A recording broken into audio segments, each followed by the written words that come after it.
Kitchen queen Soma চ্যানেলে সবাইকে স্বাগত। আমি আবার চলে এসেছি তোমাদের কাছে নতুন রেসিপি নিয়ে। চলো দেখে নেওয়া যাক আজ তোমাদের জন্য কী রেসিপি নিয়ে এসেছি। আজকে তোমাদের চিকেন স্যুপ করে দেখাবো। তার জন্য চিকেন নিয়েছি, বিন, গাজর, পেঁয়াজ কলি, বেল পেপার নিয়েছি, আর নিয়েছি দুটো ডিম। ডিমটাকে ভালো করে ফেটিয়ে রাখবো। ডিমটা ভালো করে ফেটিয়ে নিয়েছি। এবার কড়াই বসিয়ে দেবো। কড়াইতে সাদা তেল দিয়ে করছি। সাদা তেল দেবে একটু, তেল খুব অল্পই লাগবে। জাস্ট চিকেনটা একটু ভেজে নেব। চিকেনটা একটু লবণ দিয়ে দিচ্ছি, আর একটু ভাজা যখন করবো একটু লাল লাল করব, কালারটা যেন বাদামি বাদামি কালারটা আসে। তারপর আমি জল দিয়ে দেবো। ওই পিঠটা ওরকম লাল লাল করে নেব। এবার লাল হয়ে গেলে ভাজা আমি জল দিয়ে দিচ্ছি। চিকেনটা সেদ্ধ হবে, আর ঠিক লাল করে তবেই কিন্তু জলটা দেবে। চিকেনটাকে আমি সেদ্ধ করে নিচ্ছি। জল দেবো একটু বেশি করে, কারণ এই জলটার মধ্যেই না আমি স্যুপটা বানাবো। সবজিগুলো দিয়ে দেবো। দেখো তেজপাতা দিয়ে দিয়েছি। এবার ততক্ষণে আমি একটু কর্নফ্লাওয়ার গুলে নেব স্যুপে দেওয়ার জন্য। দেখো এটা দিলে পর কী হবে, ঘন হবে খুব। এটা দিতেই হবে তোমাদের স্যুপে। আর দেখো চিকেনটা সেদ্ধ হয়ে আসতে ফেনাটা হচ্ছে, ফেনাগুলো একটু ফেলে দেবে। দেখো চিকেনটা সেদ্ধ হয়ে গেছে। আমি এবার তুলে নেবো আস্তে আস্তে। এটা ঠান্ডা হতে ততক্ষণ আমি এই স্যুপের জলটার মধ্যে আমি সবজিগুলো দিয়ে দেবো। সব সবজিগুলো দিয়ে দিয়েছি। আর সবজিগুলো সেদ্ধ হবে। যতক্ষণে সবজিটা সেদ্ধ হবে ততক্ষণ আমি মাংসগুলো ঠান্ডা হয়ে গেলে আমি মাংসগুলো আবার চিড়ে চিড়ে নিতে হবে, কারণ ওই হাড়গুলো দেবো না।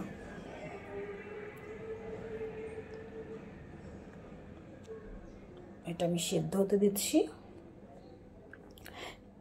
দেখেছিলাম পেঁয়াজ, একটু লবণ দিয়ে দিচ্ছি, আর দিয়েছি পেঁয়াজটা কেটে রেখেছিলাম, পেঁয়াজটা দিয়ে দিচ্ছি। এবার দেখো মাংসগুলো ছিঁড়ে নেব। হাড়ের থেকে আগে ছাড়াবো।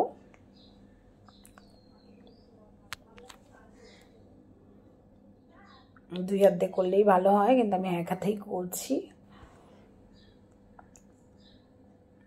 দেখো এরকম চিড়ে নিয়েছি। কীভাবে করেছি ঠিক এরকমভাবেই মানে চিড়ে নেবে।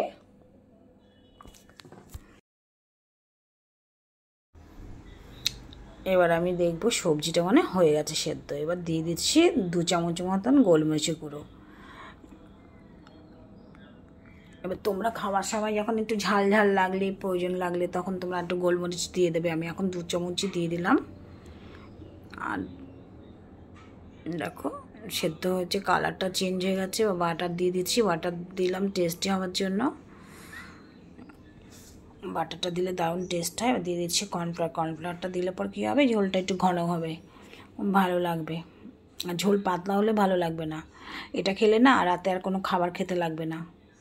আর ডিমটা দেখো ফেটিয়ে রেখেছিলাম, এটা আমি উঁচু করে ঢেলে দিচ্ছি।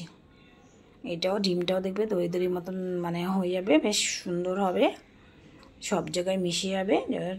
মানে ঝোলটা ফুটবে, আর ডিমটাও দেখো সেদ্ধ হয়ে বেশ সুন্দর হবে, পুরো জায়গায় মিশিয়ে যাবে।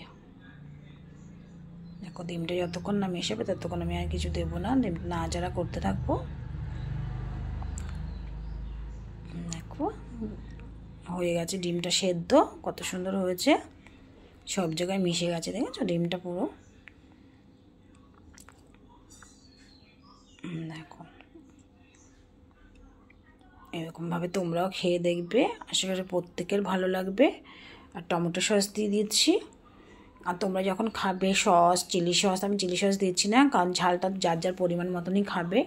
টক ঝালটা নিজের পরিমাণ মতন নিয়ে নেওয়াই ভালো। আর চিকেনটাও দিয়ে দিচ্ছি।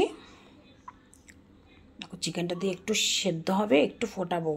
সেদ্ধ করা কিন্তু একটু জাস্ট মানে চিকেনের ভেতরে মানে লবণ তারপরে এগুলো একটু মানে মিক্সড হবে, বৃদ্ধি হবে ভালো। তো এটা একটু ফুটিয়ে নিচ্ছি। আমার হয়ে গেছে চিকেন স্যুপ রেডি পুরো। তোমরা এভাবে বানিয়ে খাবে, আশা করি প্রত্যেকের ভালো লাগবে। আর তোমাদের ডিনারের জন্য এটা রাখতেই পারো। খুব হেলদি খাবার, বাচ্চাদের এটা এভাবে করে খাওয়াবে। দেখো, ভালো লাগলে লাইক কমেন্ট শেয়ার করে চ্যানেলটিকে সাবস্ক্রাইব করে রাখবে। আর তোমরা কমেন্ট করবে, কমেন্ট না করলে আমি বুঝতে পারি না কে কারা করছো, কেমন লাগছে আমার রেসিপিগুলো। তোমরা আমাকে কমেন্টে অবশ্যই জানাবে, তাহলে আমার খুব ভালো লাগবে। পরের রেসিপি নিয়ে আবার আসবো। টাটা।